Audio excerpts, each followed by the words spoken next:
fire. You've already established that he identified someone else, and I think that it might be an unfair comment on his right to remain silent.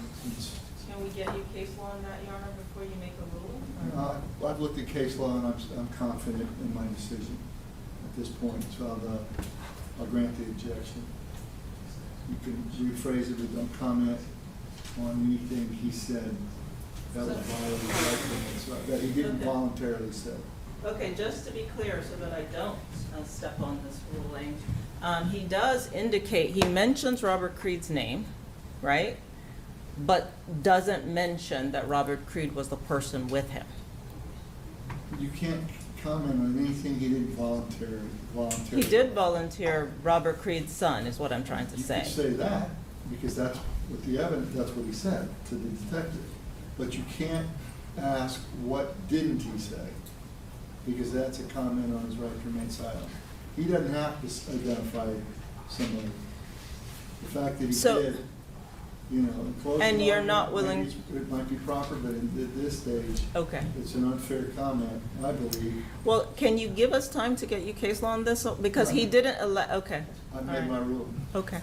So to I've be read clear, case you law. can, okay, to be clear, you're saying I can say that he You can say whatever you mentioned said. Robert Creed. Whatever you told the detective, you Okay. can say. Okay.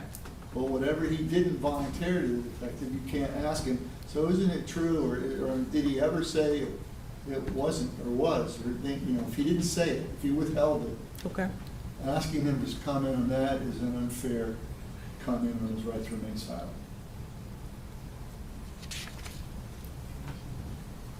Okay?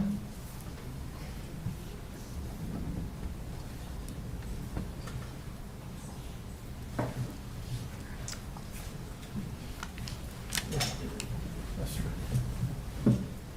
Shouldn't say. I don't know.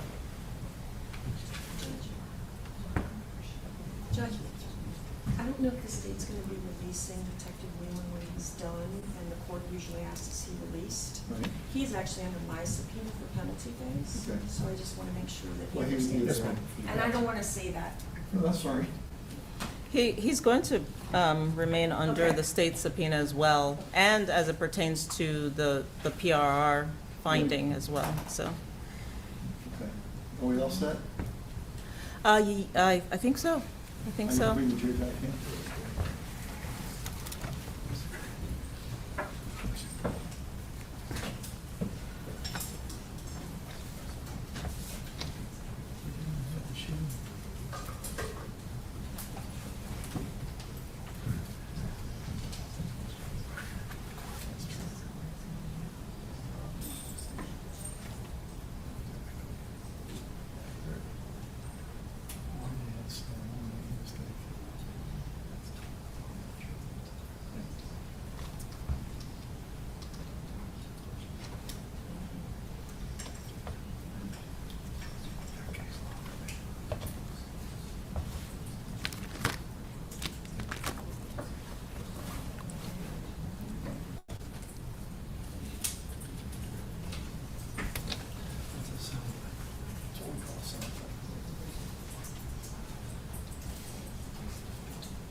All rise for the jurors.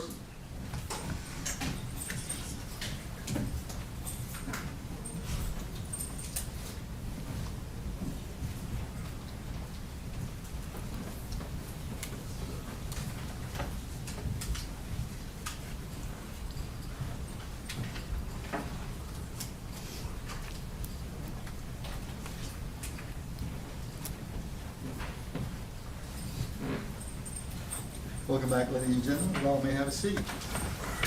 Again, no issues with the court's instructions. Any things, conversations about the case while you're away? Very good. I'm going to sustain the objection, and you may continue. Okay.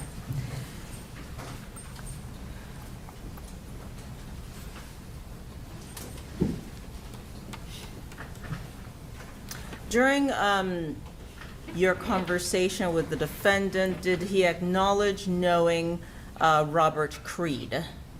Yes, ma'am. Okay. Did he acknowledge driving the Ford on May the 6th of 2022 at the time that that vehicle was at the Tampa General Hospital? Yes, ma'am. Did he provide you with an old phone number? Yes, ma'am. And do you have that information? I do, yes, ma'am. Okay, can you tell us what that old phone number was? Yes, if I reflect my recollection.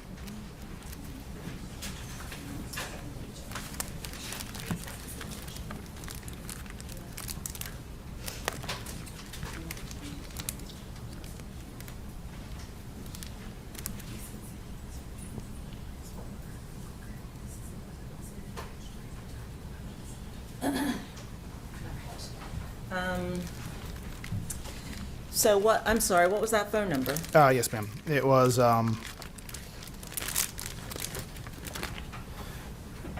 727-906-1766. Okay. And you in fact obtained records for that phone number, is that correct? That's correct. All right, and you received the business record certification with these records? That's correct. And upon learning about this phone number from the defendant, did you go about getting a search warrant for the records? Yes, ma'am. Okay. And did you properly execute the search warrant? Yes, ma'am. Okay. I'm showing you State Exhibit 30C. Are these the records you obtained?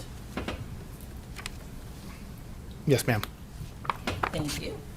Your Honor, at this time, the State would move into evidence State Exhibit 30C. No objection, Your Honor. 30 will be admitted. Have you since reviewed these records? Yes, ma'am. Do you have evidence that this phone was active on May the 6th of 2022? No, ma'am. Okay. And why do you say that it wasn't active? I'm going to put it up here and see if you can help us out with this information. Okay.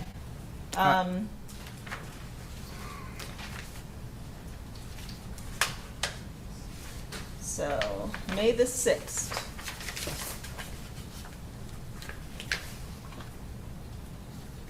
So we see activity on this phone. So why do you say that this phone was inactive?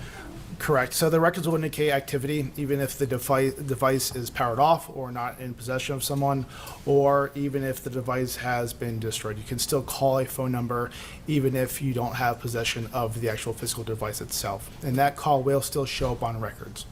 So what we're seeing here is the pattern of the records. You're seeing, for example, the outgoing calls.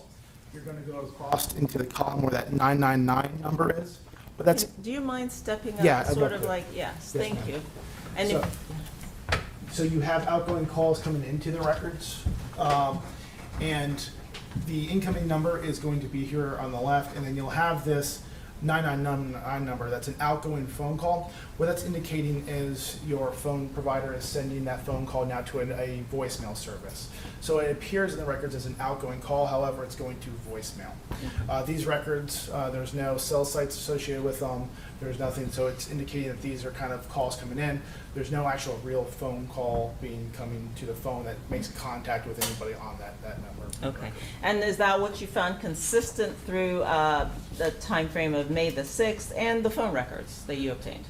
That's correct. You're going to have all these outgoing calls, again, all of them going to the 999 voicemail designator.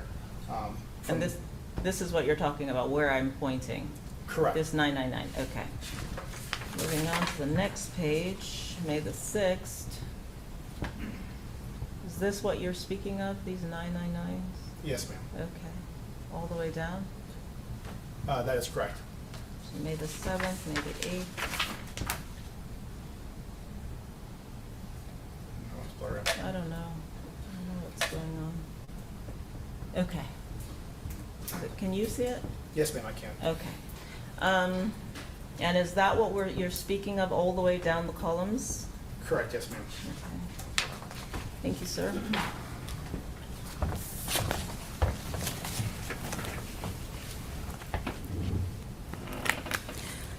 Did you learn about a new phone number from Mr. Walker?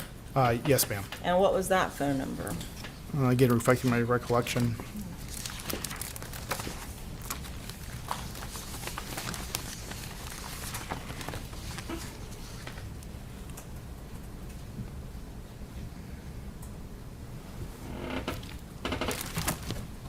Will the record maybe help refresh your memory? Yes, ma'am, I'll make it more efficient. If you can look at that. Thank you. And if you tell us if you recognize all the documents that I've provided to you.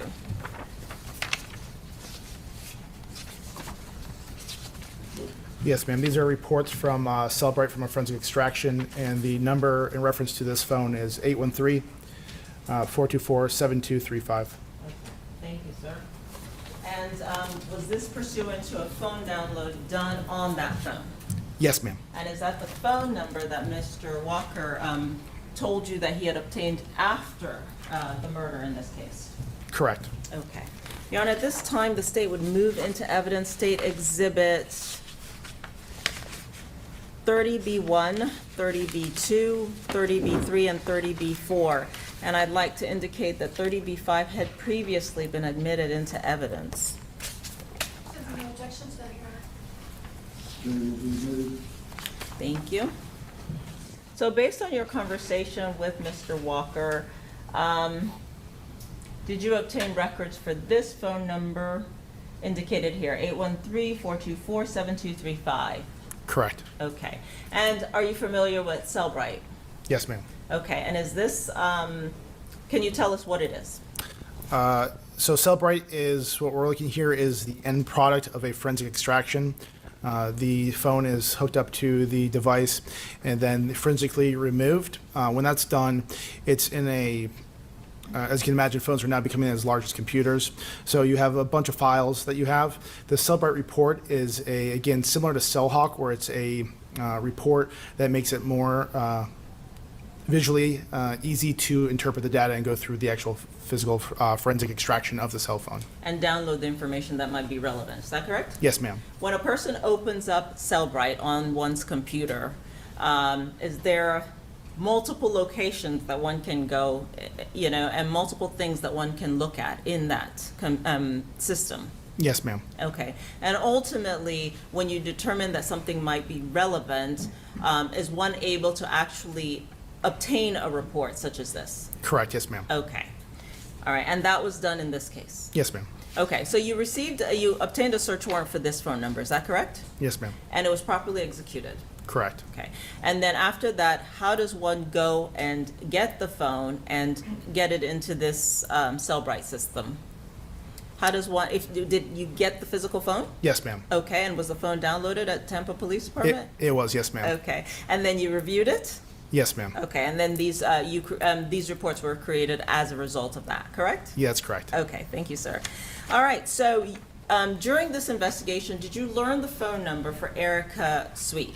Yes, ma'am. And what was that phone number? Again, to refresh my recollection. Well, this is an evidence, so you tell me if State Exhibit 30B2 is that phone number. That is correct. Ms. Sweet has that phone number of 305-910-9779. And is this a download created from the new phone for Mr. Ronny Walker? That is correct. Okay. And how is this information, what is this information over here under name for this particular phone contact? Wifey. Okay. And is there a way to look through contact information and create a report based on the phone evidence? Yes, ma'am. And is that what was done here, the contact information for that particular phone number? Yes, ma'am. What does that mean? Does that mean that this phone number is a contact number in the phone number that was provided to you? Yes, ma'am. Okay. And so, to your knowledge, when information like this is indicated, a name like Wifey, is that generated by the phone company, or does one have to create that name? You create that just like you would any other contact, and that is the name of that contact in the phone. Okay, thank you. State Exhibit 30B3, what is this? That is showing call logs, so similar to as you would pull up like your recent inbound out calls on your phone. This is a report showing that. Okay. And so, does this report indicate the time frame of May the 11th through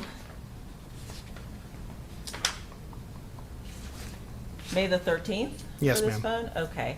And what was significant of this time frame? Again, this is going to be after the murder. Okay. And so from these records, are we, can you tell us what these columns represent? Yeah, so just inbound and outgoing calls. Okay.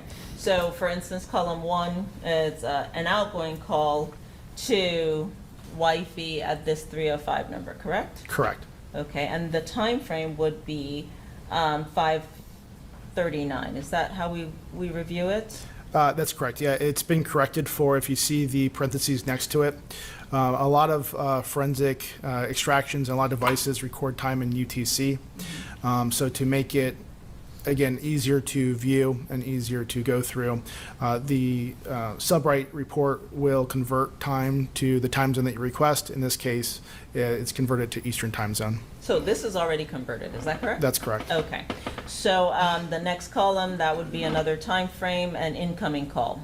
That Correct. means that the call is coming into this phone, correct? Yes, ma'am. Okay, and that's at 5:53, and just moving on, is that correct? That's correct. Okay, so from reviewing this report, it would mean that on May the 11th, there are phone contacts between Ronny Walker and and possibly the person in possession of this phone, whom you've determined to be Erica Sweet, correct? Yes, ma'am. Okay, and we have 4 calls on May the 11th, is that correct? Yes, ma'am. And then May the 12th, same 305 number, and we have 1, 2, 3 on this page, correct? And moving on, right? Correct. Yes, ma'am. Okay. This is still May the 12th. And then May the 13th. And this phone was seized on May the 13th, correct? That's correct. Yes, ma'am. Okay, thank you, sir.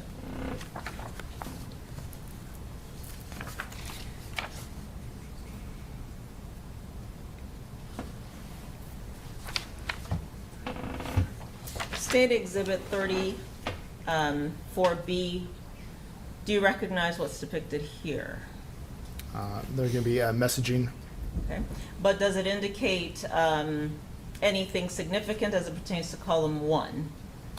It has descriptions and in there. Column 1 is going to be actually the number on this. Okay, sorry. The Description. Yep, the description section. Yeah, it provides information for that incoming and outgoing message. Does it indicate welcome to Boost Mobile? It does, yes, And ma'am. is that significant to note the time frame of when this phone was obtained? Yes, ma'am. Okay. And again, this is sort of like a timeline for the time frame of this phone? That's correct. Okay. All the way up to May the 13th? Yes, ma'am. Okay. And State Exhibit 30B5. Okay. Is this, when you reviewed this phone, did the name Day become significant to you? Yes, ma'am. Why? It's a contact in the phone. Okay. And is that the phone number that you ultimately used to determine who, and the contact that you determined who David White might be? Correct. Okay.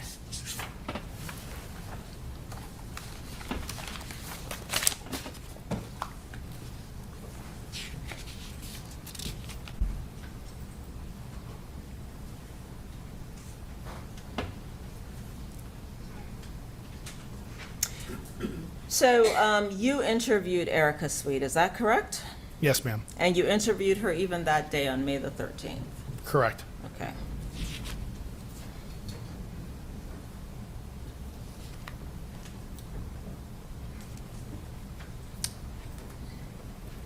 Now, moving on to May the 14th, did you continue to work on this case? Yes, ma'am. Okay. What, if anything, did you do that day?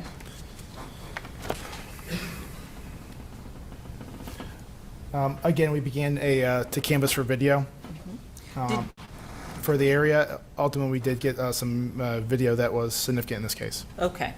What information did you get that you found to be significant for the investigation?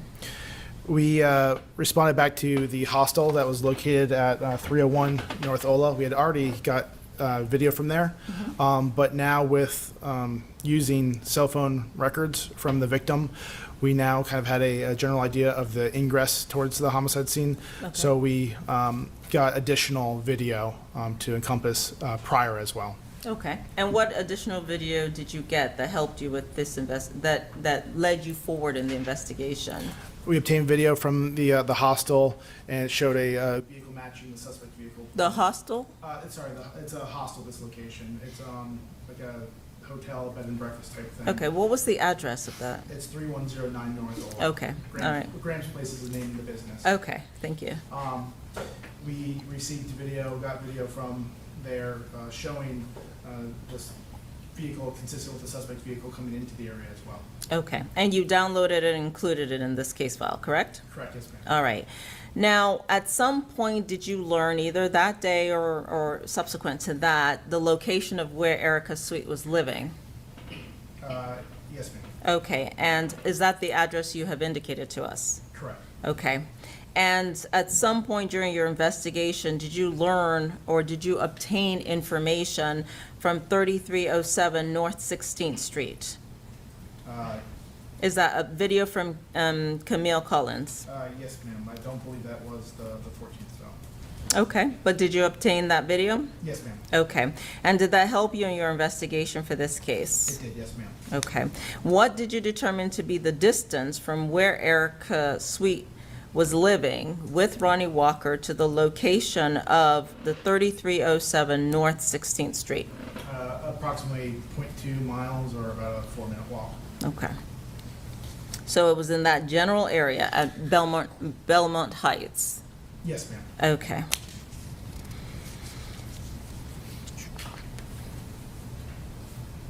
Did you review the video from 3307 North 16th Street? I did, yes, ma'am. Okay. And in your review of the video, did that give you an information about the vehicle that you found at 3000 North Highland? Yes, ma'am. Okay.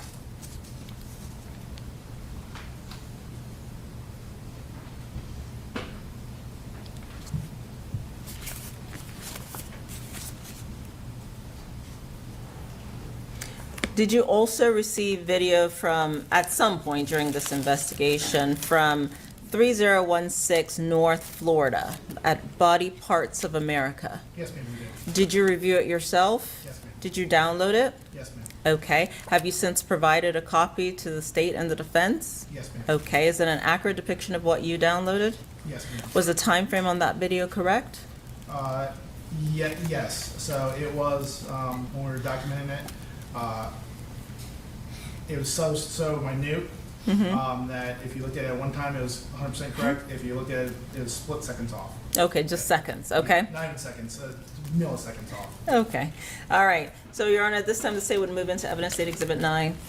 No objection. Okay. Will be United States 9. As you continued your investigation of this case, did you locate video from 502 East MLK Boulevard? Yes, ma'am. And did you find it to have evidentiary value? Yes, ma'am. Did you download it by yourself? Yes, ma'am. Did you check the time frame on it by yourself? Yes, ma'am. And did you determine the time to be correct? Yes, ma'am. Okay. Your Honor, at this time, the state would move into evidence state exhibit 4A. Objection? No, Your Honor. 4A will be admitted. And there were, in fact, 2 angles that became relevant. Is that correct? Correct. Okay. State would move into evidence state exhibit 4B. No objection. Will be admitted 4B. Okay. And when you obtained, when all these videos, you obtained them, did you request that a series, that they be put together as sort of like a continuing video feed? Yes, ma'am. Okay, and was that done by Mark Montana? It was. And have you since reviewed it to make sure that it accurately depicts the locations that you saw this vehicle? Yes, ma'am. And this compilation of these videos, did you find that that the vehicle, the Ford, matched the location information that you obtained from Nilexia Alexander's used phone on May the 6th of 2022? Yes, ma'am. Okay. Your Honor, at this time, the state would move into evidence State Exhibit 19. Objection. No, Your Honor. 619 will be admitted.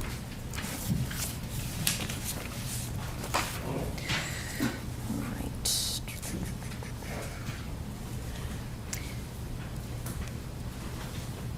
Now, at some point, did you come upon the video from Thornton? Yes, ma'am.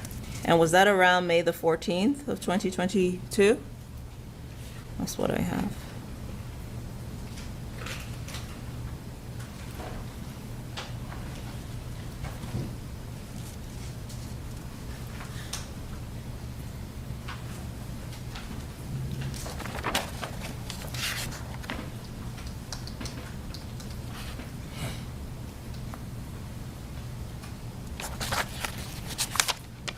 Would you like a copy of your report? Yes, ma'am.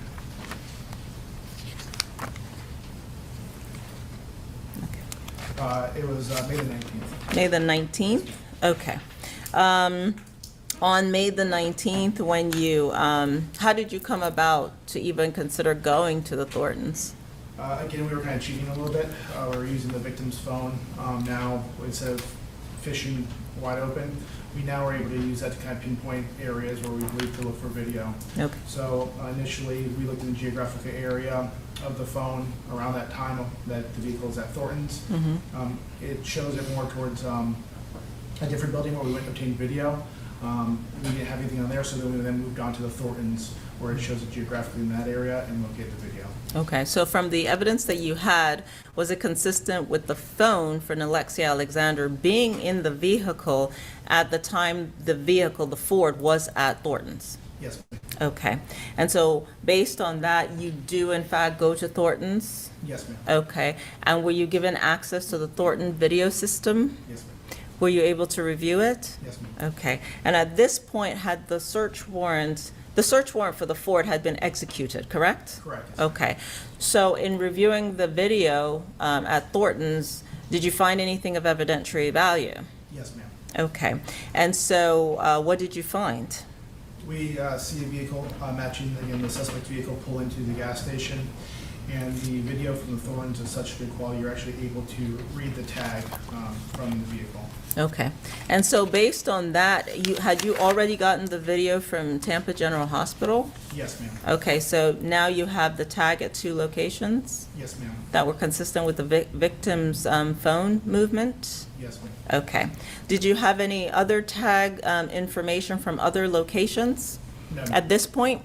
No. Okay, not from the Tampa Police Department videos? No, that doesn't capture a tag on the. Okay, all right. So now with this information, you go to Thornton's, you download the video, is that correct? Yes, ma'am. Okay. And did you find anything of evidentiary value as it pertains to the individual that that we see here?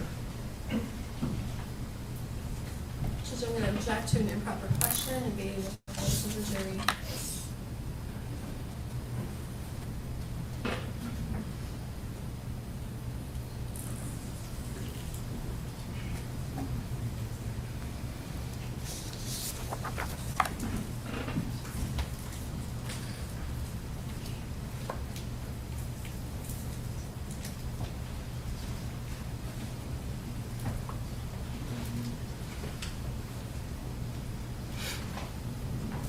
I'll overrule only all the questions. Did you find anything significant in this video and the vehicle, the Ford? Yes, ma'am. Okay, and based on that, did you request that the jacket in the Creed, did you collect his buckle swab? Yes, ma'am. Did you send that to FDLE as well? Yes, ma'am. Okay. And when results come back on those, as lead detective, are you provided those reports? Yes, ultimately. Yeah. Whoever submits them gets a notification that the lab report is ready. Okay. And then I'm made aware of them. Okay. And you're required to be made aware of it as lead detective? Correct. And then do you then have to review it and document it accordingly in your report? Yes, ma'am. Okay.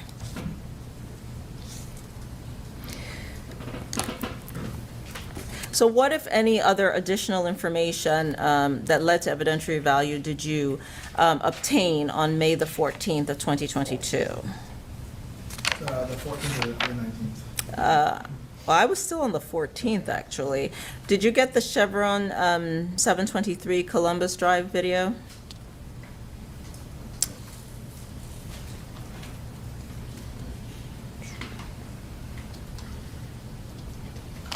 Yes, ma'am. Okay. And did that have evidentiary value? We responded there. We were unable to review the video because the manager wasn't present, but it did not have evidentiary value. Okay. Did you ultimately obtain information or look into a person named Ronny Walker? Ronzé? Yes. Yes. Why? That was Mr. Walker's son. Okay. And so what, if anything, did you learn from that information? Objection calls for hearsay. Sustained. Well, what did you do with the information? We requested phone records Okay. for that person. Did you review the phone records? Yes, ma'am. Okay. Ultimately, did you determine that it had no evidentiary value? That is correct. Moving on, I guess, to May the 19th, did you continue to work on this case? Yes, ma'am. Did you receive any phone calls that day? Or did you speak to anyone in association with this case?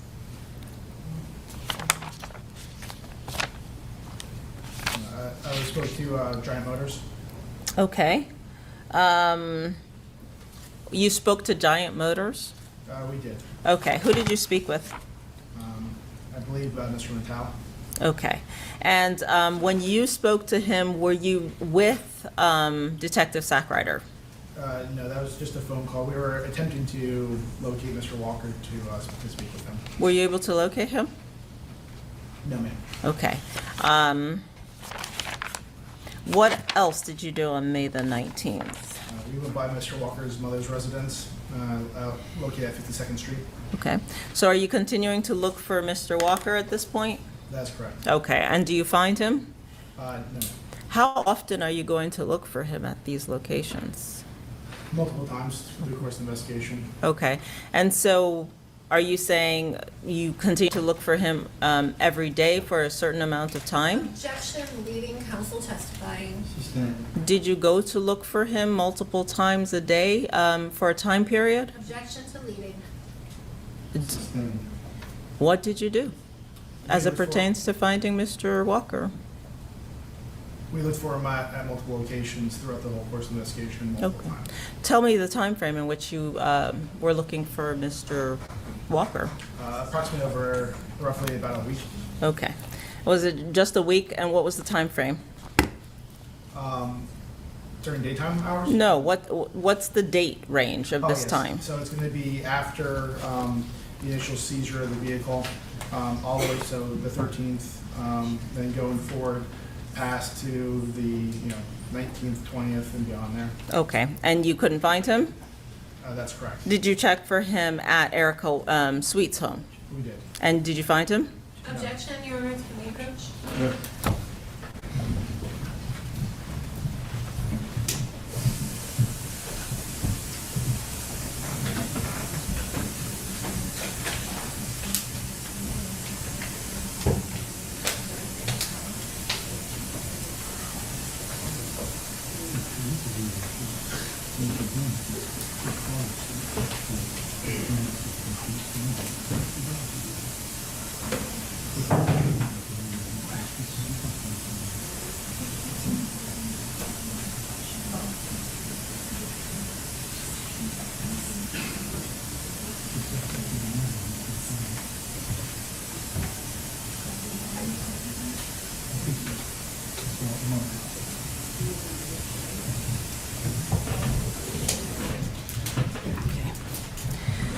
So after you seize his vehicle on May the 13th, just to make sure you are wanting to follow up or look, and you are looking for Ronny Walker, yes? Yes, ma'am. Okay. And you said for a week, is that it? Approximately, yes, ma'am. Okay. And just to be clear, did you look for him at Erica Sweet's home? Yes, ma'am. And at his mother's home? Yes, ma'am. And at Giant Motors where he worked? Correct. And it was during the daytime? Correct. And you didn't find him? Correct. Okay.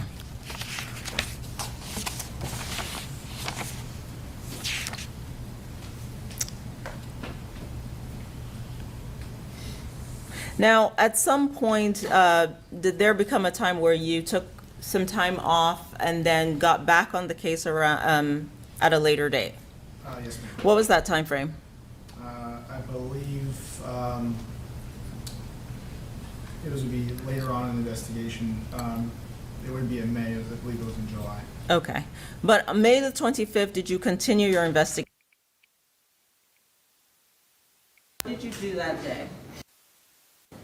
We responded to Tampa General Hospital where we received the video from the supervisor of security there, Mr. Beards. Okay. And then on May the 25th, did you go to 3424 North 52nd Street? Yes, ma'am. What was the purpose of that? Again, looking for Mr. Walker. Okay. Did you go to 3626 Sarah Street? We did. What was your purpose? It ended up not having any investigative leads for this, just to make contact with somebody for the case. Okay, but did you know why, what the reason was? I don't recall the significance of that person. Okay. It ended up having no insured value. And was it actually on May the 26th of 2022 that you came in contact with David White? Yes, ma'am. Okay.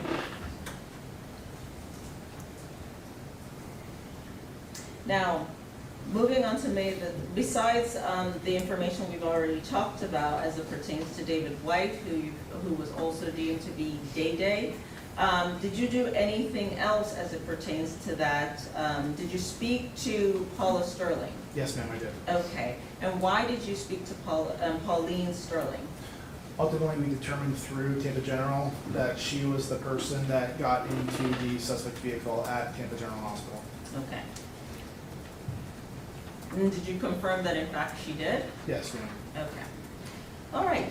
Did you do anything else on May the 26th that became relevant? No, ma'am. Okay.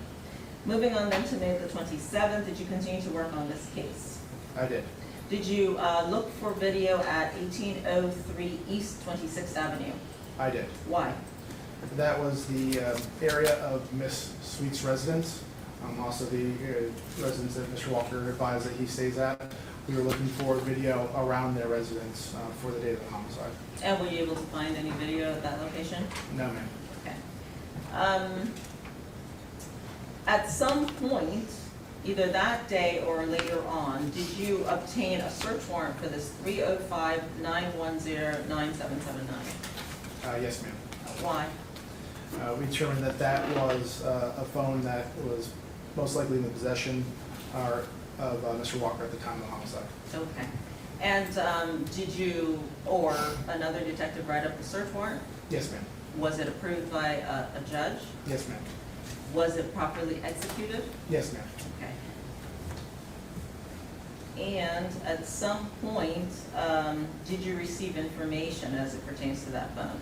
Yes, ma'am. What did you learn about that phone? Objection, hearsay. I'll sustain that objection. What did you determine from that phone? This 305-910-9779. Again, we received the same records that we did for the other search warrants. Again, providing the call detail records, but then also cell sites that were used for that advice. Okay. What did you do with that information? We put into CellHawk. Okay. And in putting it in CellHawk, what did you learn? That on that of the homicide, the phone is geographically in the same area as the victim's phone. Okay.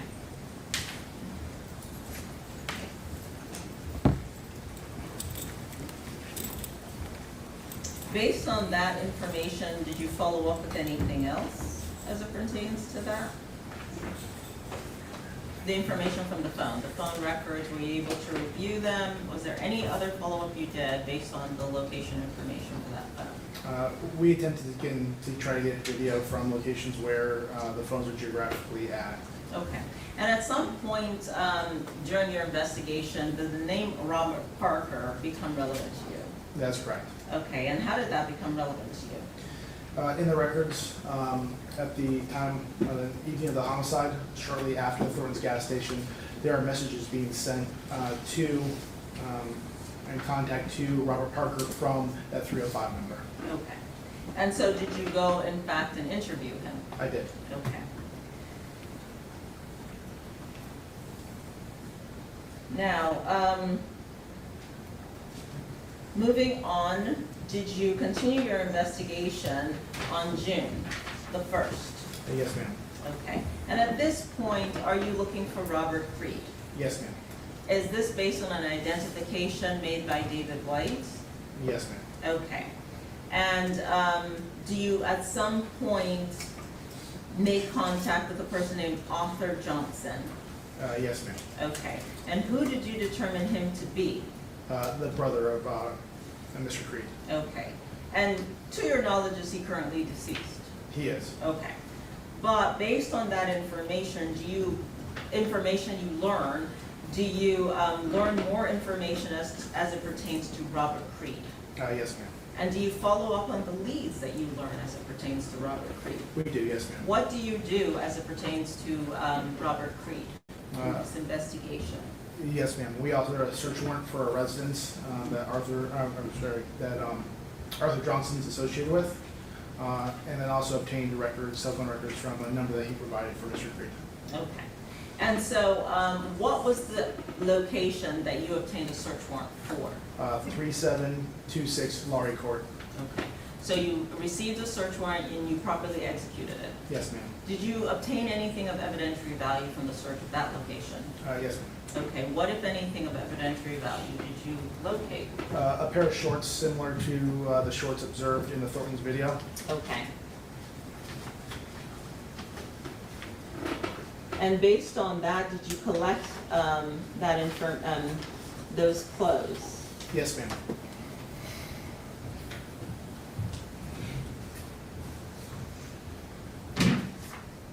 State Exhibit G1 is how you and other law enforcement officers came upon this evidence? I'm sorry, what was the Is question? this how you and other law enforcement officers came upon this evidence? Yes, ma'am. Okay. State Exhibit G4, why did you find this to be relevant to this investigation? Again, that's similar characteristics to the shorts observed in Thornton's video. Thank you.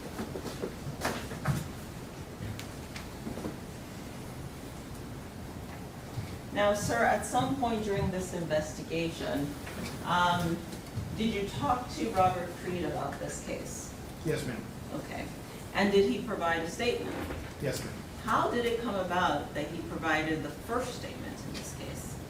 Eventually, we were able to find him and had a interview with him at the district office. Okay. Did he come in on his own? Yes, Okay. And did he provide you with a statement? he did.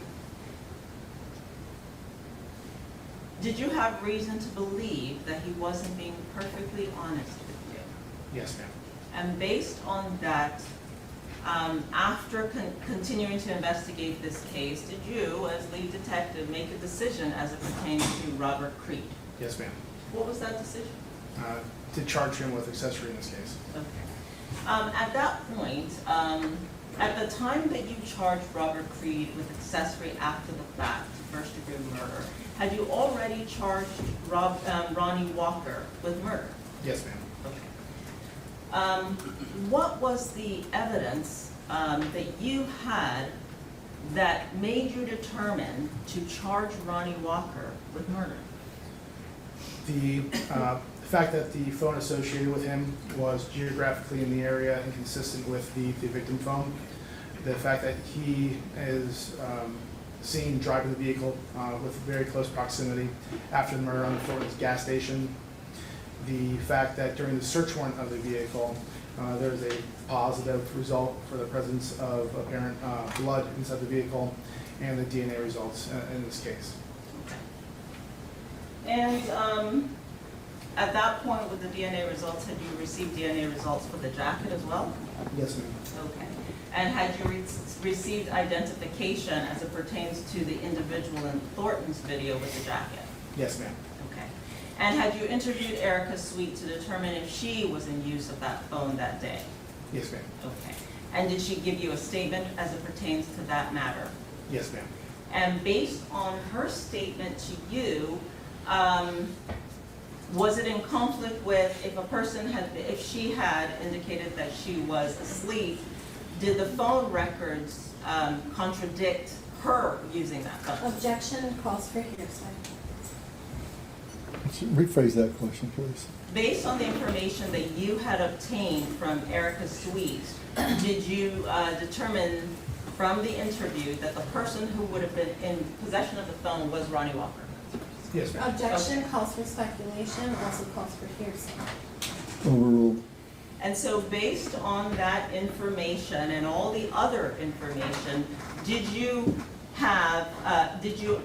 make the decision to charge Ronny Walker with premeditated first-degree murder? Yes, ma'am, I did. Okay. And would this have been before Robert Creed gave you a statement after that first interview? Yes, ma'am. Okay. And for the record, what's the first interview that Robert Creed provided? I have to reflect on our reflection. Please.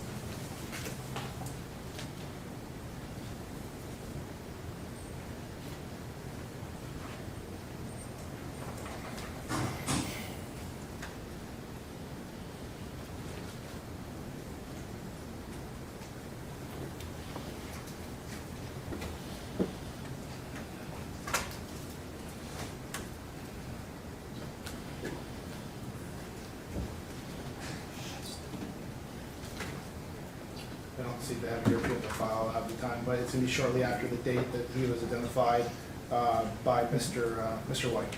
Let me be clear. On July the 6th of 2022, was there an arrest warrant for Ronny Walker for first-degree murder? Is that something? Yes, ma'am. Okay, all right.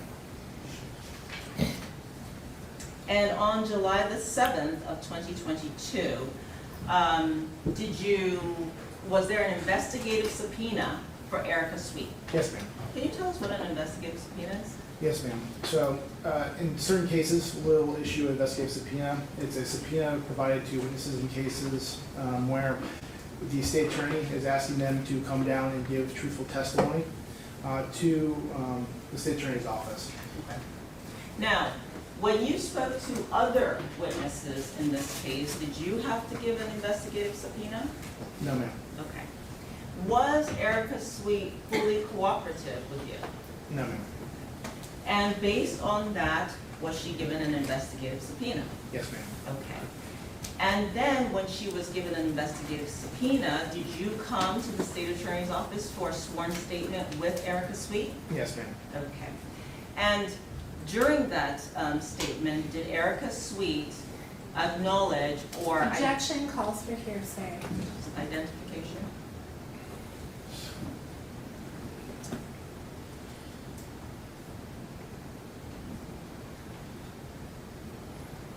Well, another question. Approach. I can just say what you want. Rephrase it. Okay. During that interview, did you show Erica Sweet video or stills from the Thornton video? Yes, ma'am. Okay. State exhibits.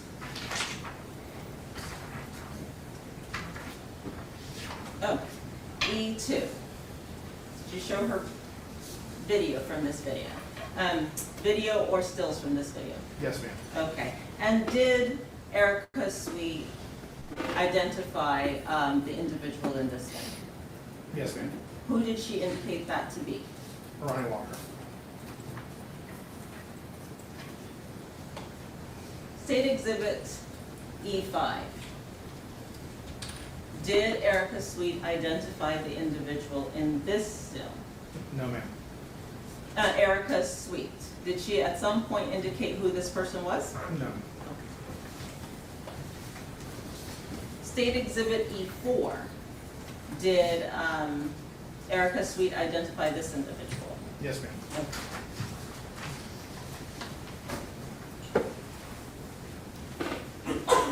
But to be clear, did Erica Sweet indicate that she knew Robert Creed? Not very well, no, ma'am.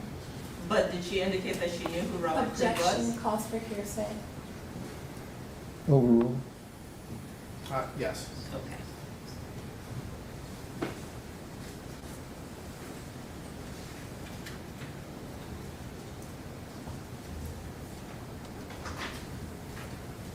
Now,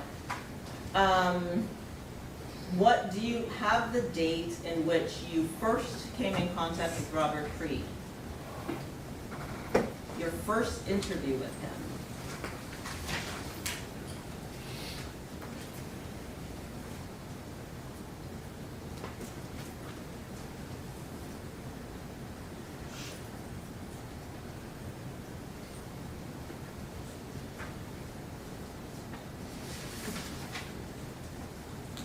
May the 31st. Okay.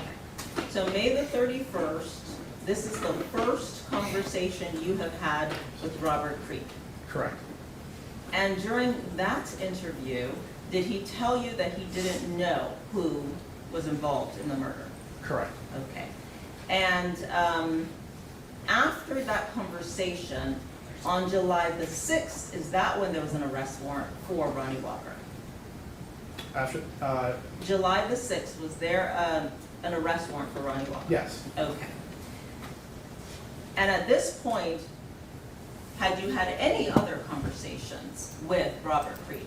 No, ma'am. Okay. Did you ultimately have another conversation with Robert Creed on July the 28th? Yes, ma'am. Okay. Now, during that conversation, did you speak to Robert Creed about this case? Yes, ma'am, I did. Okay. And during that interview, did he provide you with information as it pertains to this murder? He did. Okay. And at this point, when you had a conversation with Robert Creed, was this in Pinellas County? It was, yes, ma'am. Okay. And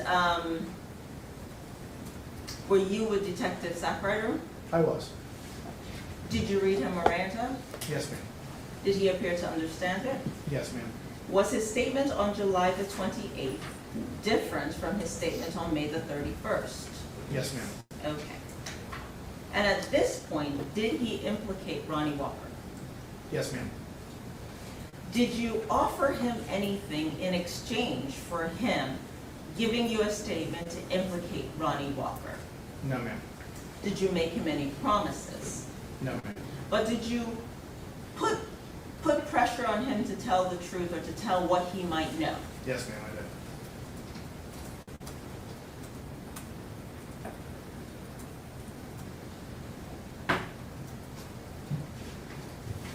Now, did you insinuate in any way that Robert Creed could be charged with premeditated first-degree murder? Yes. But, as a homicide detective, are you allowed to say things in an interrogative fashion in order to get information from people? Yes, ma'am. But actually, could you, with the information you had, charge Robert Creed with premeditated first-degree murder for this case? No, ma'am. Based on the evidence that you had, did you have any evidence to support premeditated first-degree murder on Robert Creed when you said that to him? No, I did not have that. So why did you say that to him? Again, a tactic during interviews, you have to make the interviewee feel like that they have no way out, and sometimes, and we had already gotten to the point where truthfulness wasn't being presented. If we had a magic power, these cases would be so much easier if everybody just told the truth right away. And so there's tactics that have to be used sometimes to get the truth to come out. Okay. Ultimately, though, at this same interview on July the 28th of 2022, Robert Creed does in fact implicate Ronny Walker in this murder, correct? Yes, ma'am. But prior to that, you still had charged Ronny Walker with premeditated first-degree murder, correct? Correct, yes, ma'am. Okay.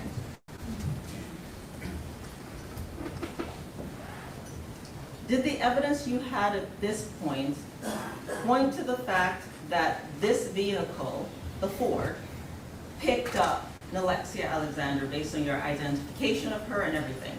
Yes. Objection, improper question, obeys the province of the jury. The evidence,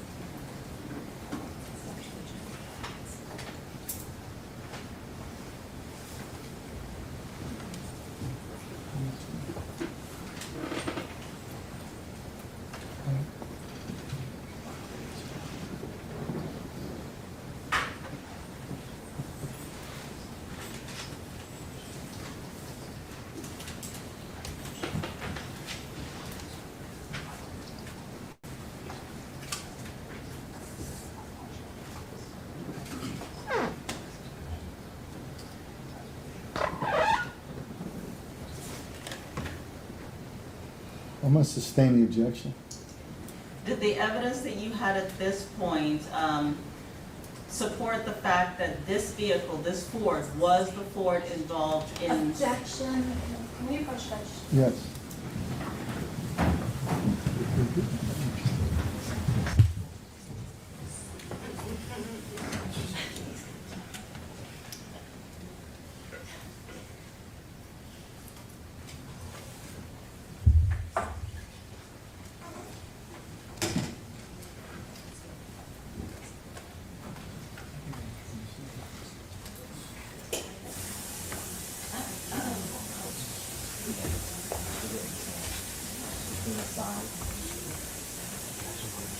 Huh?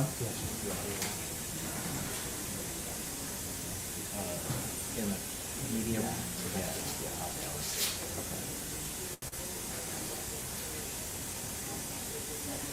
Mine just died. I told the other guy to switch to my truck.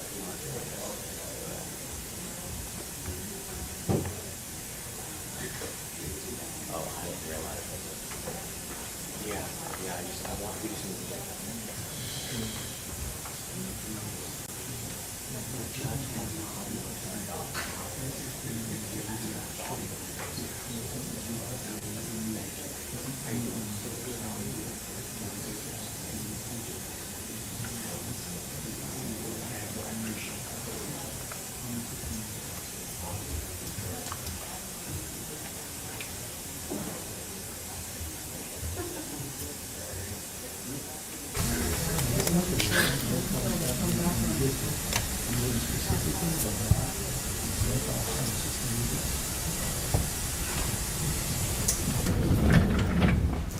I'm gonna sustain the objection. Thank you. Are you familiar with the mere presence law? Yes, ma'am. Objection, improper opinion. May we approach? Come on. You know what? It is a good time. Ladies and gentlemen, we're gonna take a 10-minute break. Oh, hang on. 10-minute break, ladies and gentlemen. All right, so it's fair to recess.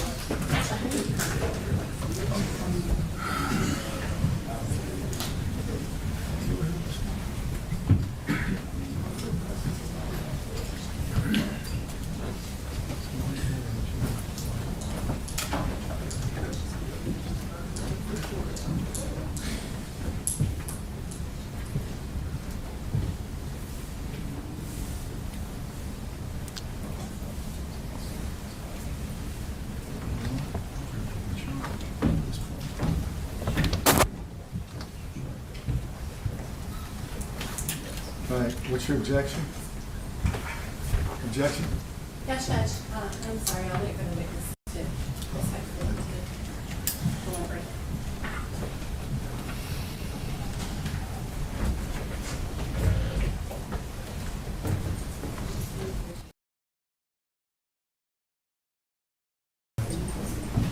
Judge, I have several objections as to this line of question. First of all, the relevance of it. Second of all, calling for an improper opinion. I don't know what Detective Weiland's understanding about legal principles are, but quite frankly, it doesn't matter. The only legal principles that are going to matter are the ones that this judge gives to this jury. Additionally, any question to him as to whether or not there was evidence to support a mere presence or evidence to support a principle if we're going down that road, again, those are all things for the jury to decide, not for the detective. Now, if the state, which she already has, asks about probable cause, surely that's fine. But to go further and to ask about specific principles of the law when we don't know that this witness even has the appropriate understanding of the law is not relevant, and it's an improper question for this witness to answer.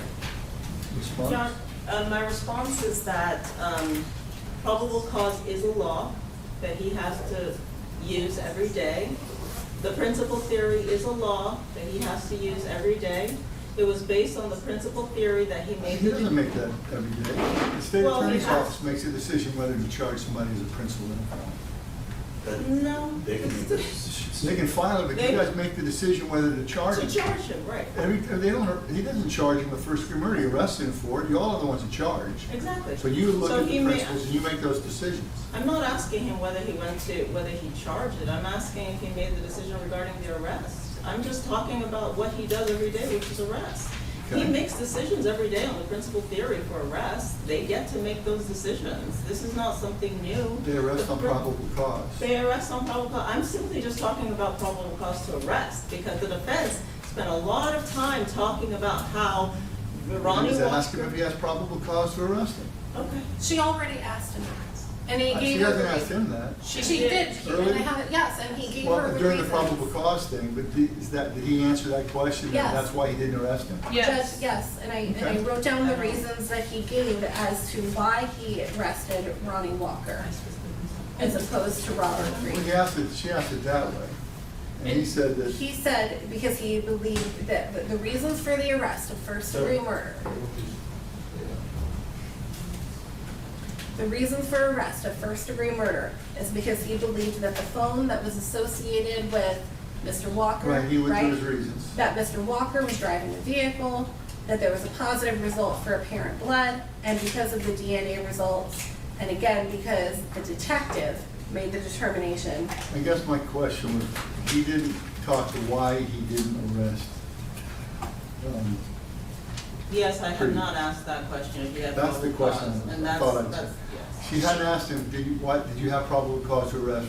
She did, she She followed up did. that question with, did you have probable cause to arrest Robert Creed with Yes. first-degree murder? Okay. Oh, And he responded, no, I did not. That's correct. Okay. And the question that's Maybe. on the table right now is not even about probable cause or Right. anything of that nature. It's whether he understands a mere presence theory. It's not whether he understands it. First of all, I was asking if he's familiar with it. Detectives every day have to be familiar with the law as they determine So probable where are you cause. going with your plan? If he says he is aware of it, then the answer is yes. And based on the mere presence law, there was no basis or probable cause to arrest. That's it. Because all the law enforcement had was, this person is in the car. And we all know, right? Court reporter, can you look back and find, search for the word probable cause? She didn't ask it as probable What did cause. she She say? said, did you have enough to charge Mr. Creed? And she said, no, we couldn't charge him. She even asked again when she was asking him about the fact that he threatened him Let's go back. with charging All right, him with hold on. murder, and he said, did he have enough to charge? And he said, no. Let's go back for the word charge. Search, can you search for the word charge? We'll go off the record.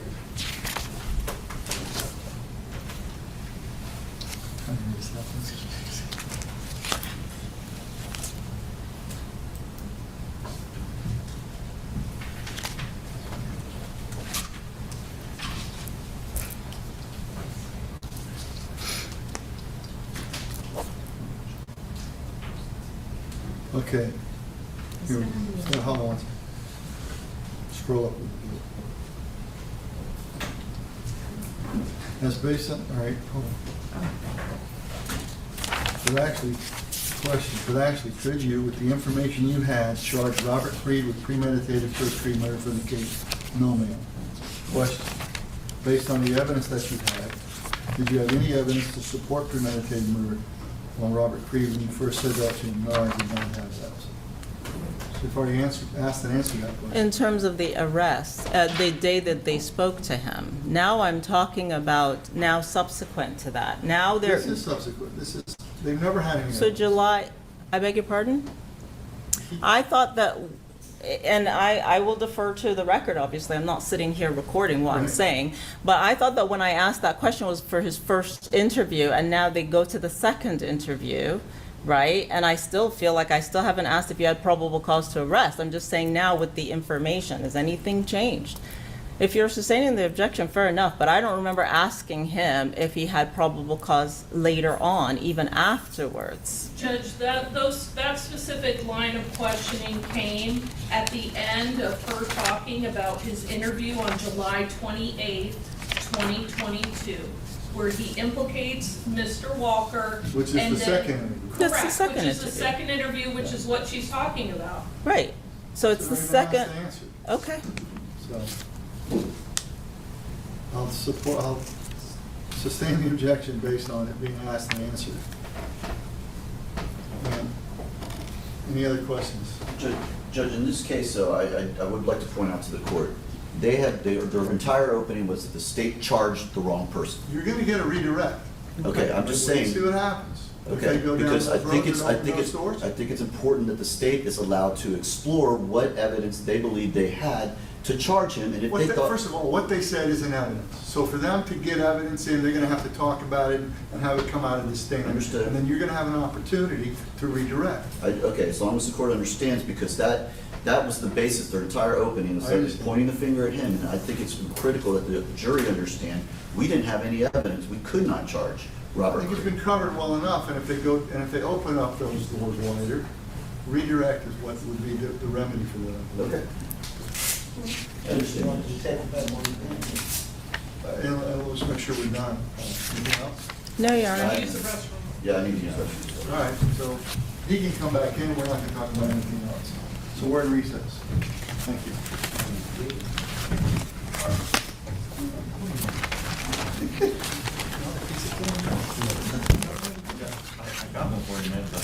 We didn't get it approved. I stuck it with you. Oh, you're getting it for him? Yeah, I'm getting it for him. I'll never take him. He doesn't do that. If you remember, they said here the last little bit. I guess people get plugged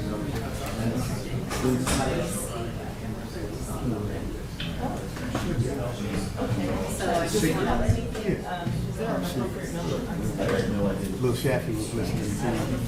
Yeah. Shaffy. Ken.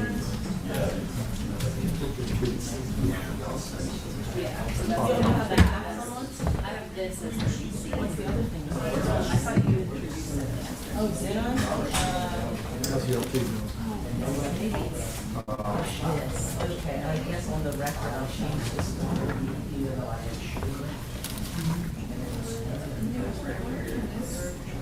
Can I make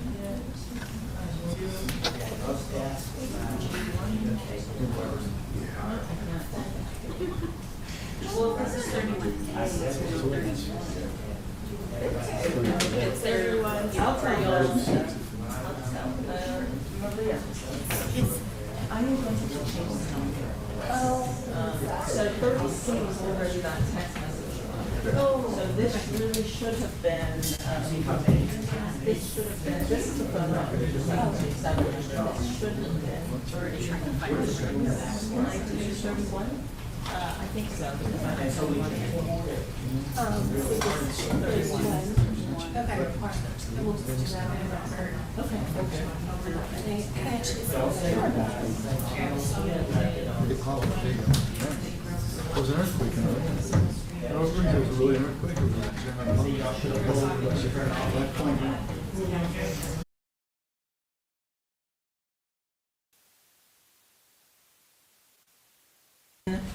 Did you ask him questions?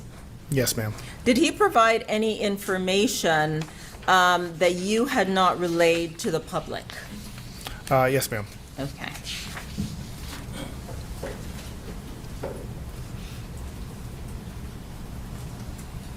Now, based on information that Stanley Wilson had provided to you, did you inform the is there a dive team unit at Tampa Police Department? There is, yes, ma'am. Did you contact the dive team department?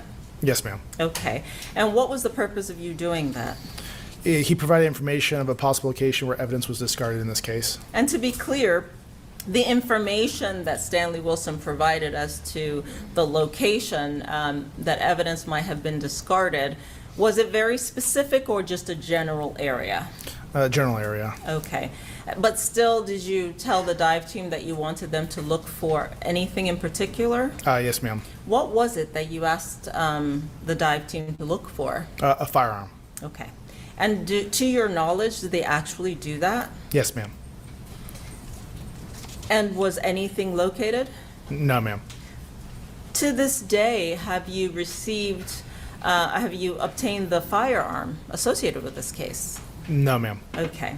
And in light of the fact that there were 6 shots, is that correct? Yes, ma'am. How many casings were collected at the crime scene? Objection calls for hearsay. If he personally knows?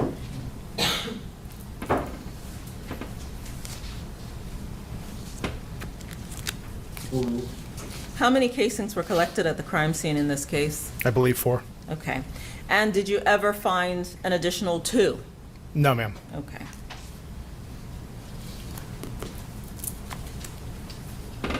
How about Nilexia's phone, the phone associated with Nilexia? Did you ever find that? No, ma'am.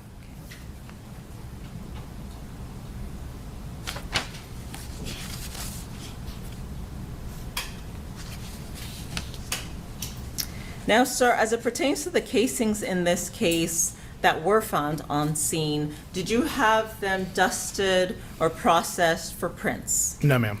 And why is that? There's process that we can do with the casings. Ultimately, you have to select a route that you go. In this case, the processing that was selected by Detective Campbell was the process that was going to yield a higher result at the initial stages of the investigation. Okay. And did you swab the casings for DNA? They did not. And is that for the same reason, because of the other process that you were going to take? Correct. Okay.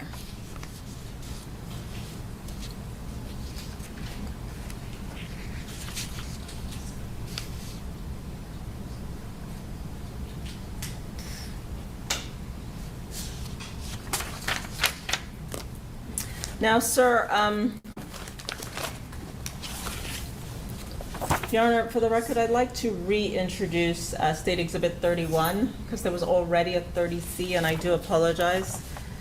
I have discussed it with the defense. So just so the record's clear, it was introduced as what exhibit number? 30C, but we have a 30C, so No. I'm changing it to 31. Yes. No objection.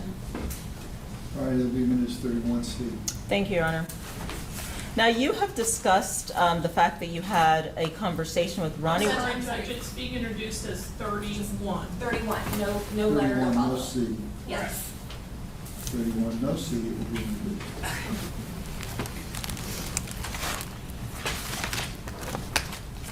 Now, sir, I am showing you State Exhibit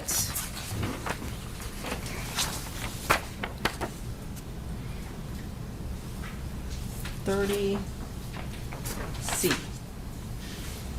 Using this map, can you explain, did you create this map? I did, yes, ma'am. I think it's in evidence. Oh, sorry. I am showing you what has been pre-marked as State Exhibit 30C. Okay. Judge, I can't even read this. 36. 36. Hold on. What? Sorry. Go ahead. 30C is already introduced. 36C and 36D. Okay. Do you recognize these? Yes, ma'am. Did you create them? Yes. Okay. Your Honor, at this time, the state would move those into evidence. I don't have an objection. We leave it as 36 A and B. C and D. C is in cat, and D is in dog. Picking in the letters here. State Exhibit 36D, you created this map? Not this one, no, ma'am. Okay, but do you recognize what is being depicted? Yes, ma'am. Okay, what can you tell us as it pertains to that? It's showing the distance from Miss Sweet's apartment to the area where the victim is picked up. Okay, and what's the distance? According to this map, 0.1 mile. And I think you indicated where Robert Creed was living at the time. Do you recall? Yes, ma'am. And where was that? He was in the area of Belmont Heights. Robert Creed? Uh, Creed? Yes, ma'am. Okay. And what was the distance? Laurie Court is where his brother was staying.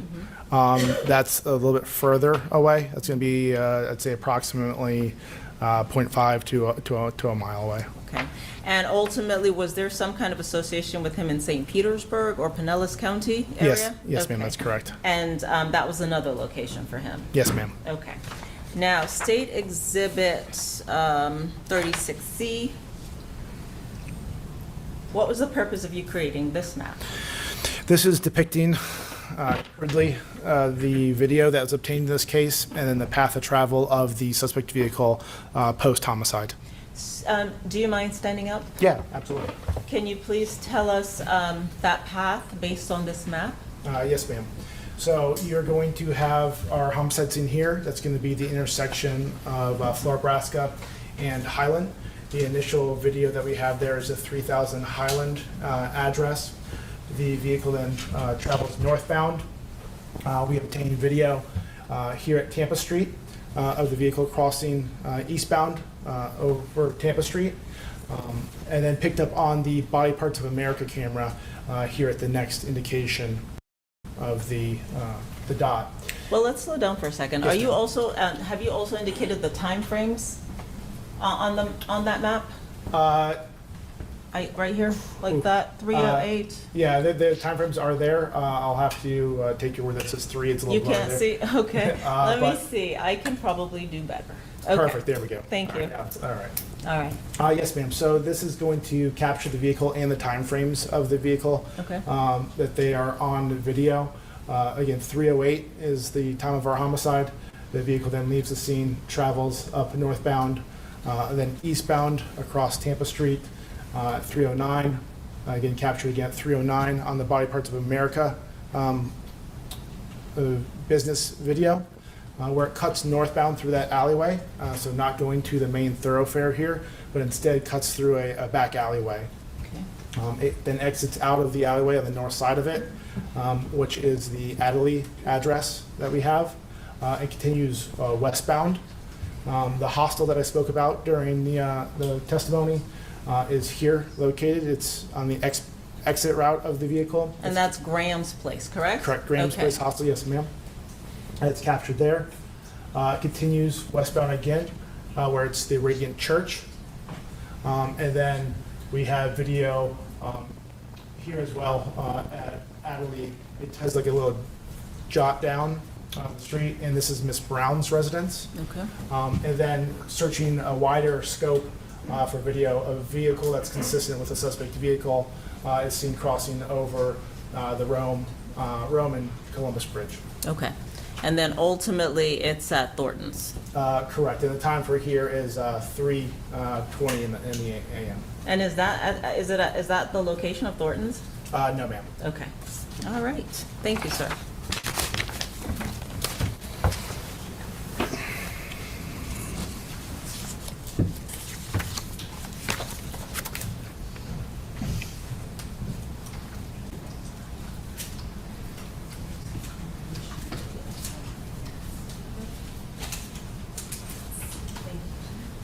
Now, you have indicated that you and Mark Montana created a compilation video. Is that correct? Yes, ma'am. Okay.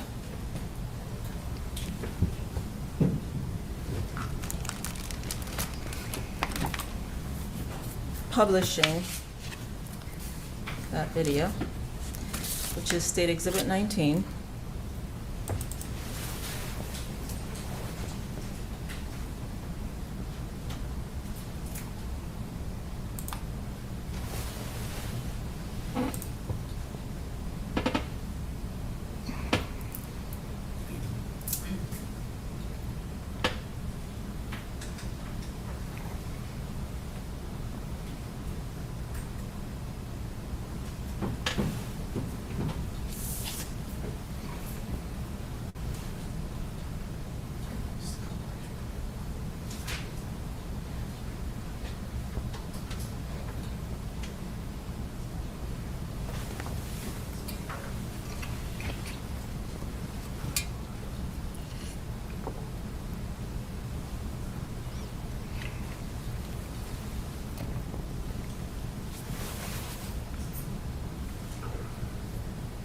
I believe your video froze.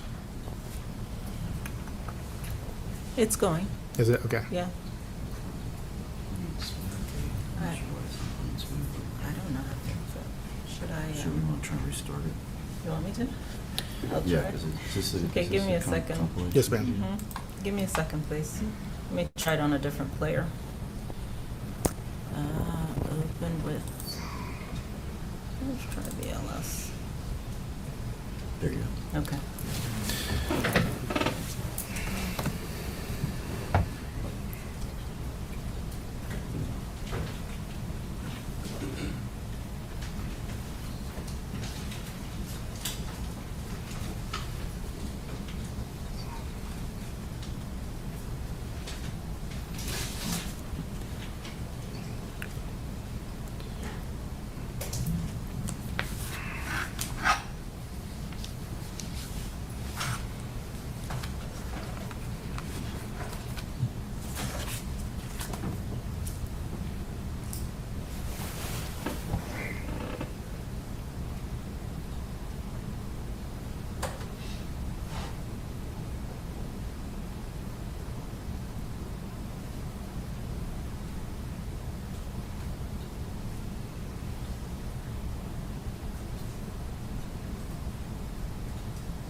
Your Honor, sir, did you, I think you indicated that you spoke to Ronny Walker on May the 13th of 2022, is that correct? Yes, ma'am. Okay. And was it recorded? Yes, ma'am. Have you since listened to a redacted copy? Yes, ma'am. And is it an accurate depiction of what, or indication of what the defendant said to you that day? Yes, ma'am. Your Honor, at this time, the state would move into evidence state exhibit 39, No objection. and the state would be asking for the redaction instruction. Stage 39 will be admitted.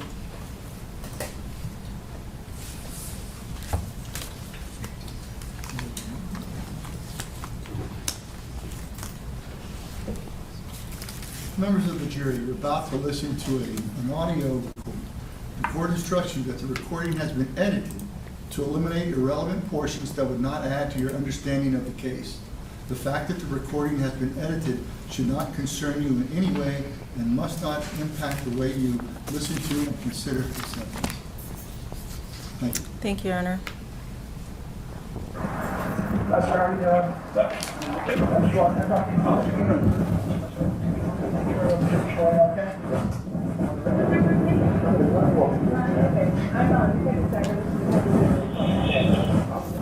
You know what?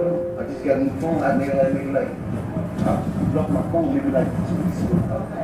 My original address is 20. What's the address? I don't. Or you're on 18th? I'm on 18 and 26. 18th to 26th. I'll go there. I'll just put your address in.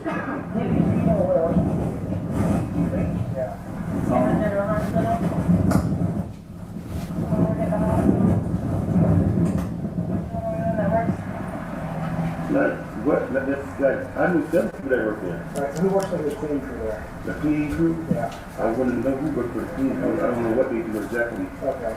Who wears like the gray scrubs? The gray scrubs? Yeah. I can tell you that they wear different scrubs. I can know that. Green scrubs, red scrubs, they wear different stuff. Okay. I don't know. Oh, were you working last Friday? Yes, I was. That's right. In the afternoon. In the afternoon time. Like when you were at work, what time do you come to work on Friday? I thought at 11 in the morning. Okay, so when you were at work, who was using their car? No one used my car's here. My car's parked right here. That's how it is. Somebody used your car on Friday. So it's the same thing, last Friday, so a week ago. You know So what? if you were working last Friday, then someone come by and asked you to use your car? You know what I know? That's DGH. The car was at DGH. What time? 3 in the afternoon? In the afternoon, 3:30ish? In the afternoon on Friday? Yeah, last Friday. If my girl, she got work at 4 o'clock. She just came by. Who's your girl? She just came by. She Where just... does she work at a campus in the hospital? Yes, but I don't see him paying for it or not. Okay, so when you, let me ask you, she's not in any trouble, I is never she? lied to you and said I don't know nobody. I know several people. Oh, okay, so what's your girlfriend's name? Her name is Erica. Erica what? Erica Hudson. Yes. Hudson? Yes. Okay. No, she's not in any trouble. So roll over a homicide. Who? You on the homicide. With my car. My old phone is, I have a 727, but I have a new number now. I took it out of your copy of the name because I would potentially take it as evidence. No, you think that's too much? But if you sign it, give us consent to extract it, we'll extract it, and I'll get back to you tomorrow.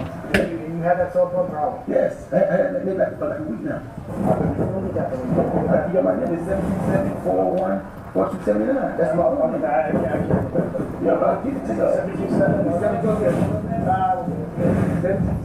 727-401-7279. That's my old number. So you have a new number with a new phone? I have a new number now. Okay. Which I just took. Okay, what's the number of that phone? It's 424-7235. Is there a passcode or anything on that? Is it open? It's open. Get my phone, I gave up my old phone number. No, we're talking about the general hospital. The general hospital. Well, it's very simple. I'm talking about the general hospital. Did you go there and pick her up on Friday? In that car? That were there? Yeah. And her friend was there. Her friend got in the car and was going to drop her friend off at That's right. Yeah. Yeah, that's right. Yeah, that was. Yeah, so that. Yeah, So, that's right. who else is in the car? Who else was in the car? Somebody else in the car. What? Didi? Didi was in the car, I think. Yeah, Didi. the other guy. That's the guy. When you got there, where was he sitting in the car? He was in, I think, he was in the back. I don't. He was in front, then he got in the back because she knocked on my window and said that she, so I respect, let her be in the front. Okay. No, I thought it was by myself. What, by myself? No, he was with me. He was with me. Is he associated with you? Not that I know. I don't. Okay, how old is he? My age, I'm 44, so we got to be like 37, 38. Somewhere in that age bracket.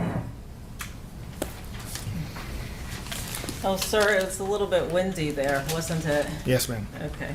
But you just have to take the environment that you have, is that correct? Correct. And so you are recording this at, outside? Correct. Okay.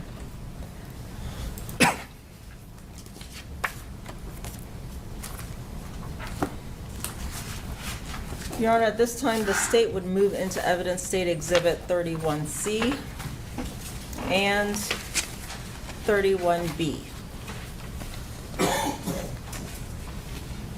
31B. And as in boy 31C. And C is in cat. Right? Yes, yes, Your Honor. Any objections? I have an objection to both. Can we approach Judge? Sure.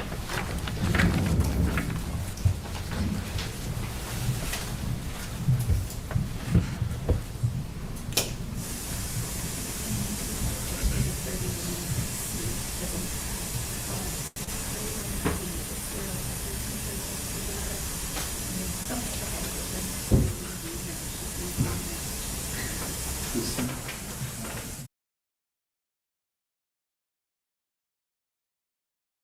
Exhibits, you had the one objection over the one, Over 31C. over that objection. State's publishing 31B. Yes, you may publish both at the appropriate times. Thank you.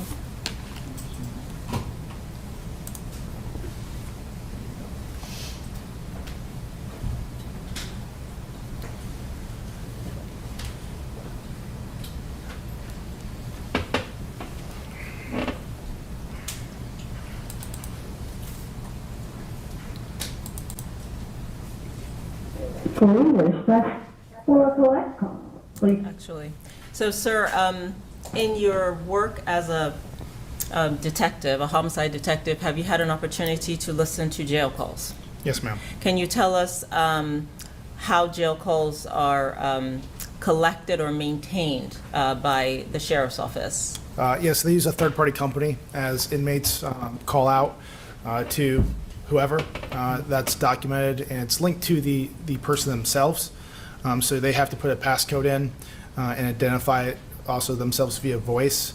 And then a file is created under that person's record. So you can type in anyone who's at the jail who's making calls and obtain their calls out. Okay. Before we And continue, sir, would you like me to read that instruction again, or is it the fact that? it does pertain to this, so yes, please. All right, so I'm going to read that same instruction again, ladies and gentlemen. You're about to view, or excuse me, listen to an audio recording. The court instructs you that the recording has been edited to eliminate any irrelevant portions that would not aid in your understanding of the case. And the fact that this recording has been edited should not concern you in any way and must not impact the way you listen to and consider this evidence. Thank you. And for the record, that will be as it pertains to State Exhibit 31B and C. Okay. Okay, thank you.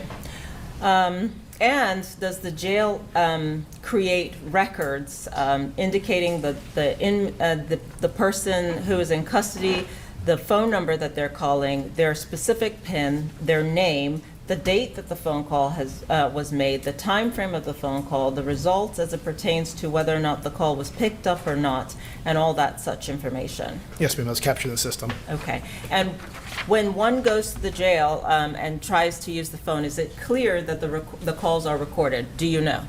I don't fully know what the message is, but from hearing what we'll hear on the jail call, it should be pretty clear.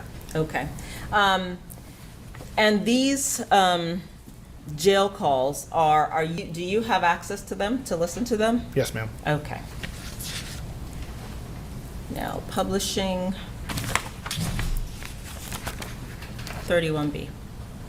Effective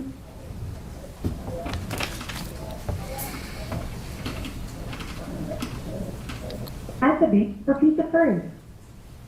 With Global Telly, my voice is my password. The global telling my voice is my password. Please enter the area.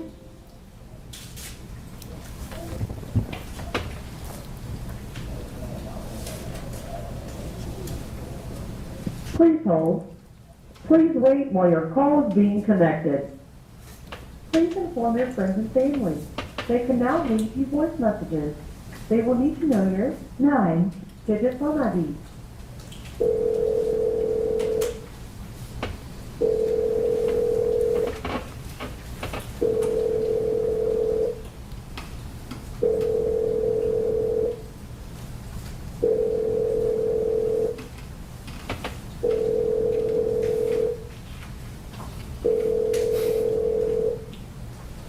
Please hold.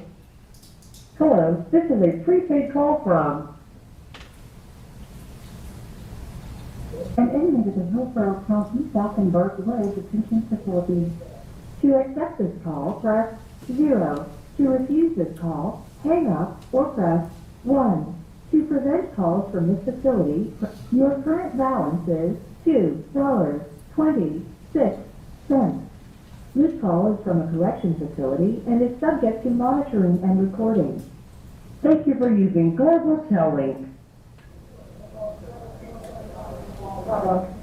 Hey, Erica. Hi. How you doing? Are you alright? Yeah. How long have you been on the phone like that, girl? I'm alright. I'm resting. You did what now? I said I'm okay. I'm just resting. Everybody's getting on my nerves. All these calls come to my phone. Oh, I don't never answer my phone. I'll be trying to pick it up. oh, see, I thought you could be stressing. That's about shit. Mm-hmm. No, okay, well, that's good. I'm okay, man. I just I was kind of upset last week, you know what I'm saying, when she said that shit about you. They didn't believe me. I know I moved on with my life. Yeah, it wasn't about to move on hard, Erica.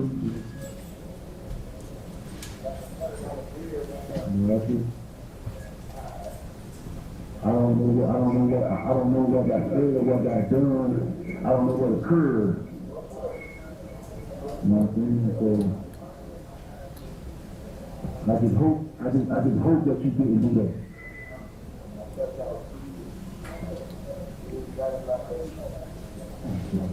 Because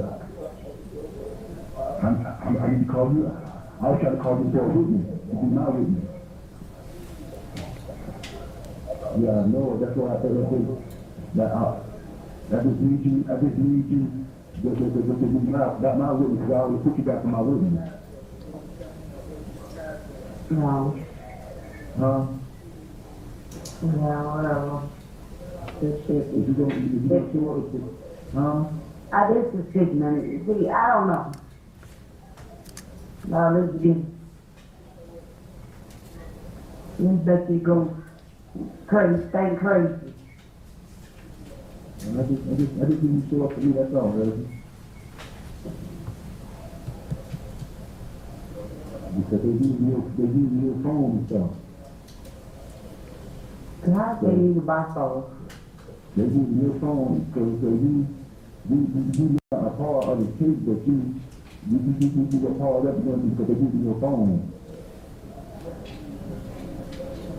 Alright, I'm gonna go.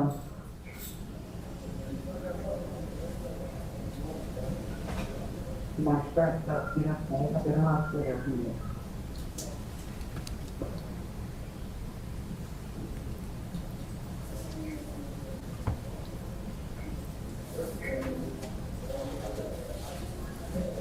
Man, that's crazy.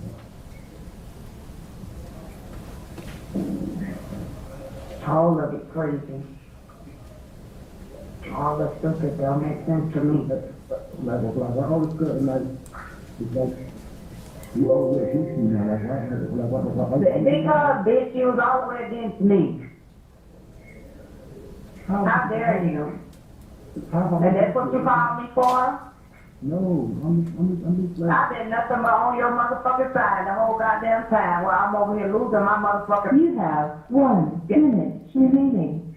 But do anybody give a fuck about how Sweet's doing or how's her mental health? And why she ain't went back to work? Why she don't get along with like people? Her attitude, she can't figure it out. Her life no more. It's over. All because of this shit.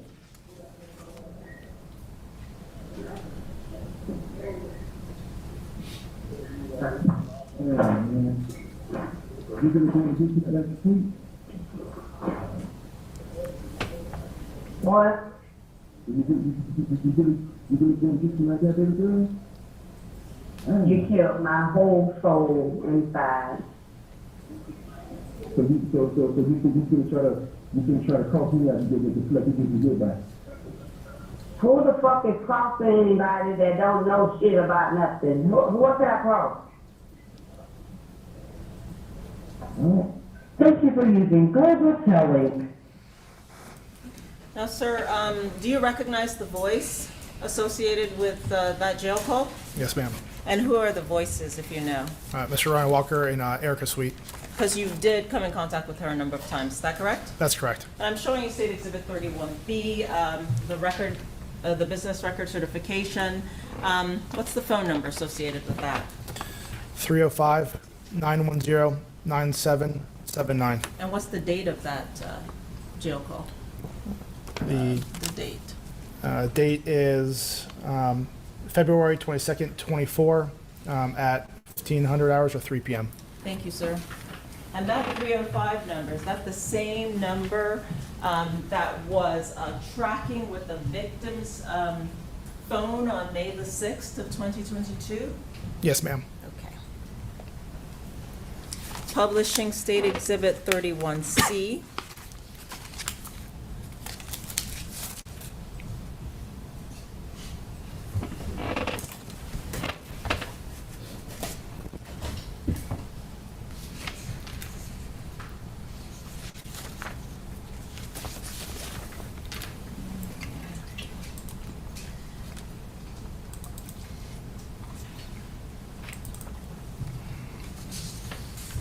For English, press 1.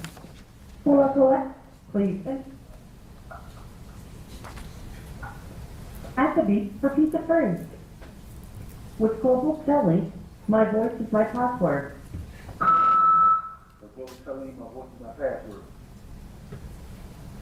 Please enter the area code and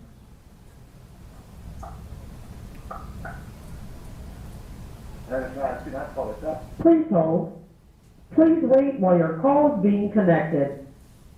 Please inform your friends and family. They can now leave you voice messages. They will need to know your 9-digit phone ID.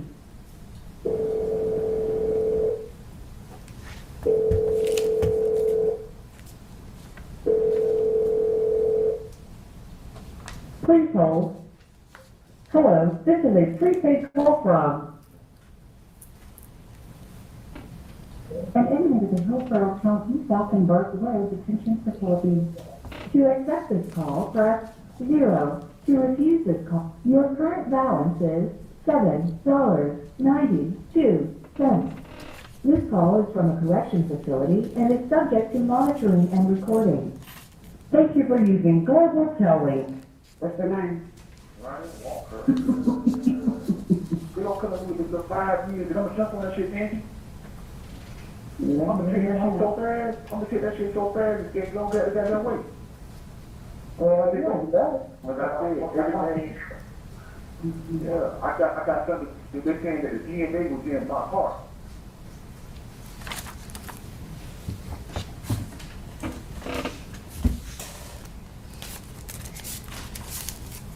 Do you recognize that as another phone call from the jail? Yes, ma'am.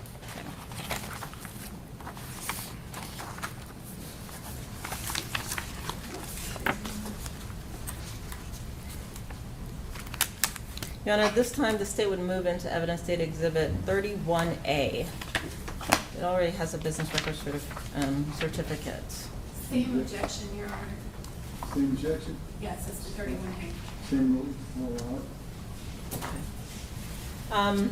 Sir, I'm showing you State Exhibit 31A. Can you please look at that? Yes, ma'am. What's the phone number associated? What is that? It's a call log record for outbound calls to 305-910-9779. And who is making the phone calls? Mr. Walker's making the phone calls. Okay. What's the phone number associated with the phone calls he's making? The 305-910-9779. And are those phone records from the jail system? Yes, ma'am, it is. Okay. And what's the time frame of those phone records? The first one appears to be on 4/5. Sorry, I guess it goes backwards. The first one on this record appears to be from 7/8/2022, and the last one is 4/15/2025. Thank you. And for the record, are those all phone calls made by Ronny Walker from the jail to Erica's suite? Yes, ma'am. Okay. Using that 305 number? Correct. Thank you.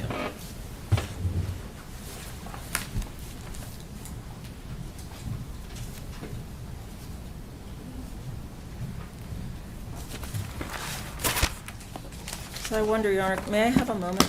Yes, ma'am. Thank you.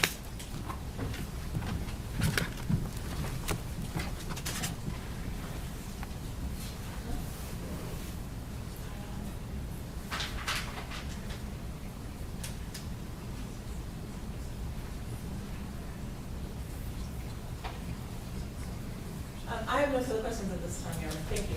All right, attorney's approach. May this witness, let's sit tight. Yes, sir.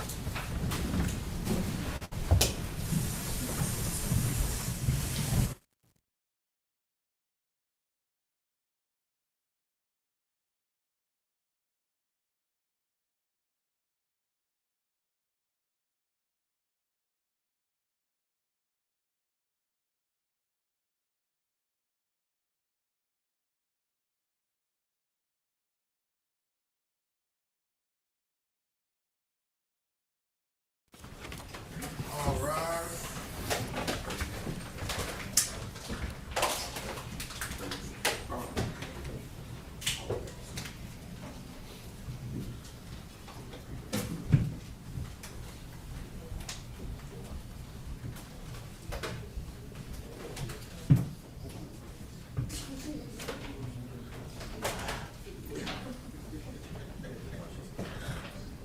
Oh, great. Yeah.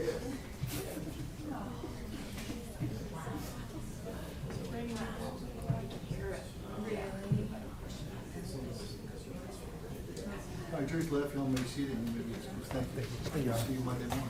Sir. The judge, he's still on the stand for those purposes. Yeah, so you don't discuss your testimony 100%. unless the attorneys are together. Yep. Right. So, it's logistics now.